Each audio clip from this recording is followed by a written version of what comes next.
Leitura bíblica anual, leitura de número 96 de 261, e hoje leremos o segundo livro de Samuel, capítulo 6, primeiro livro das Crônicas, capítulo 13, Salmo 60 e Atos 23. Segundo Samuel 6. E tornou Davi a juntar todos os escolhidos de Israel em número de 30.000.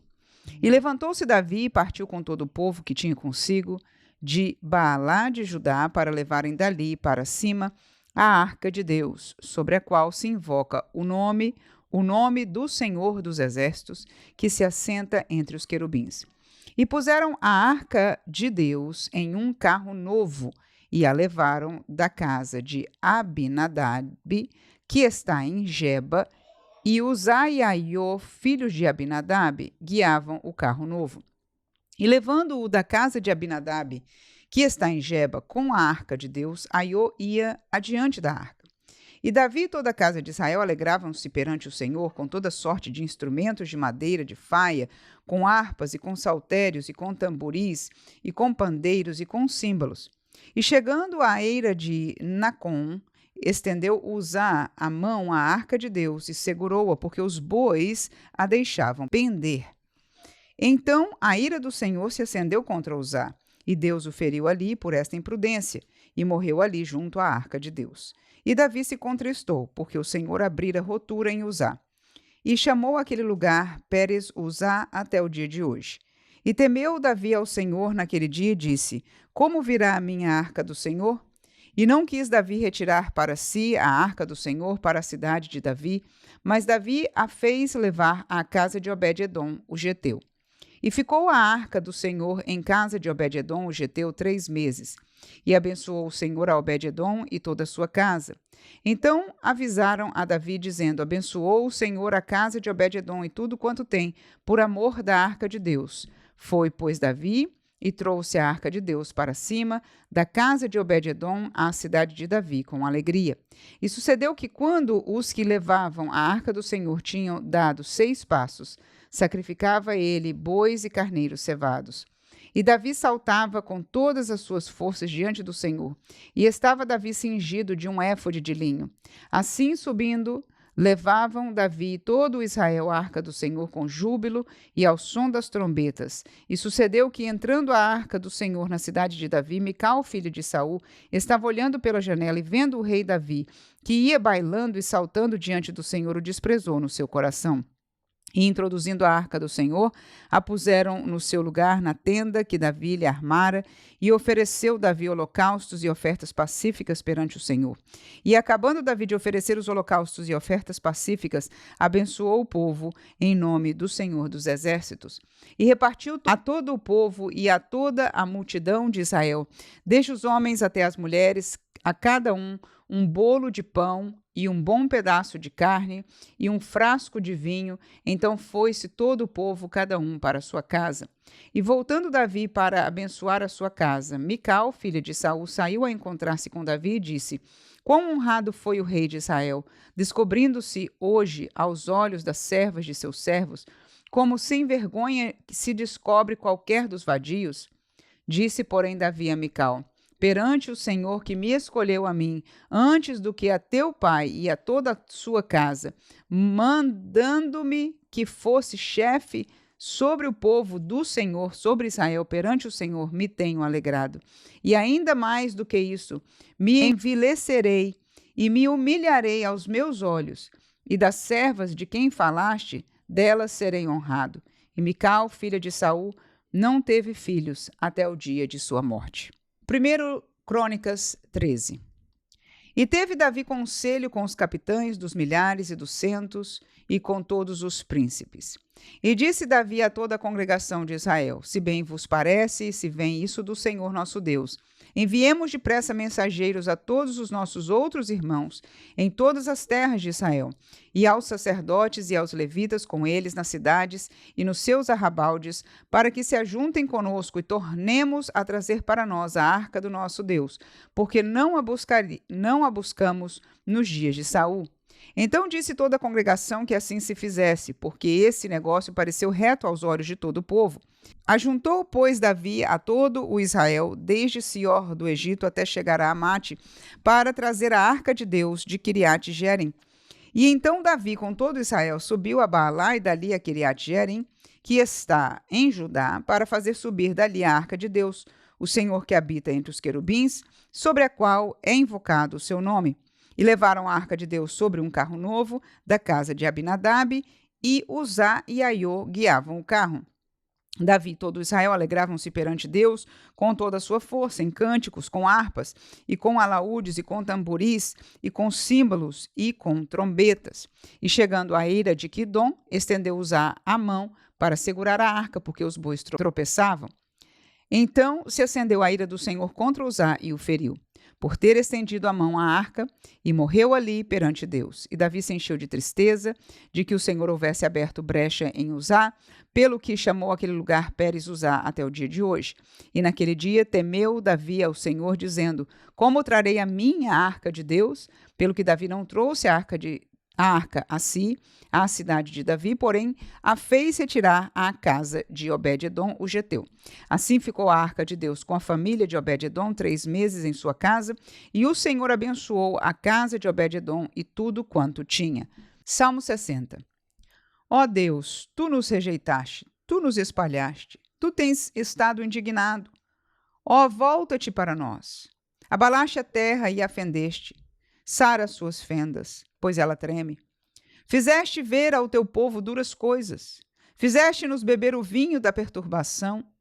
Deste um estandarte aos que te temem, para o arvorarem no alto pela causa da verdade.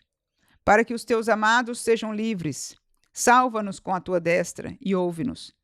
Deus disse na sua santidade: eu me regozijarei, repartirei a Siquém e medirei o vale de Sucote. Meu é Gileade e meu é Manassés. Efraim é a força da minha cabeça. Judá é meu legislador.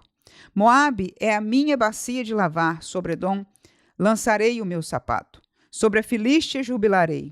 Quem me conduzirá à cidade forte? Quem me guiará até Edom? Não serás tu, ó Deus, que nos tinha rejeitado? Tu, ó Deus, que não saíste com os nossos exércitos? Dá-nos auxílio na angústia, porque vão é o socorro do homem. Em Deus faremos proezas, porque Ele é que pisará os nossos inimigos. Atos 23.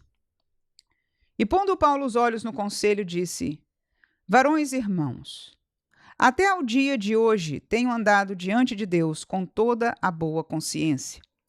Mas o sumo sacerdote Ananias mandou aos que estavam junto dele que o ferissem na boca.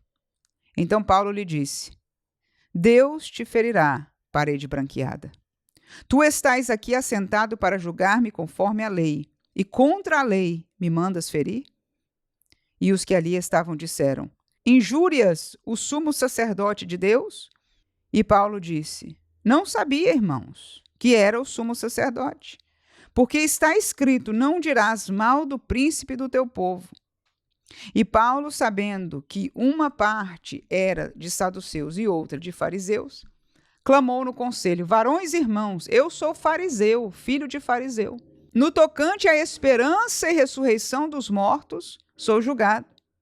E havendo dito isto, houve dissensão entre os fariseus e saduceus, e a multidão se dividiu. Porque os saduceus dizem que não há ressurreição, nem anjo, nem espírito, mas os fariseus reconhecem uma e outra coisa.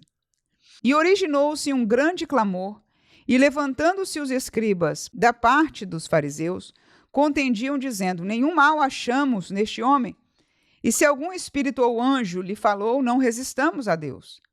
E havendo grande dissensão, o tribuno, temendo que Paulo fosse despedaçado por eles, mandou descer a soldadesca para que o tirassem do meio deles e o levassem para a fortaleza. E na noite seguinte, apresentando-se-lhe o Senhor, disse: Paulo, tem ânimo, porque como de mim testificaste em Jerusalém, assim importa que testifiques também em Roma.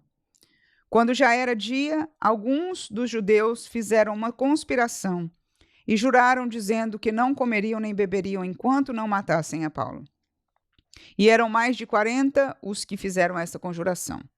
Estes foram ter com os principais dos sacerdotes e anciãos e disseram: Conjuramo-nos sob pena de maldição, a nada provarmos até que matemos a Paulo.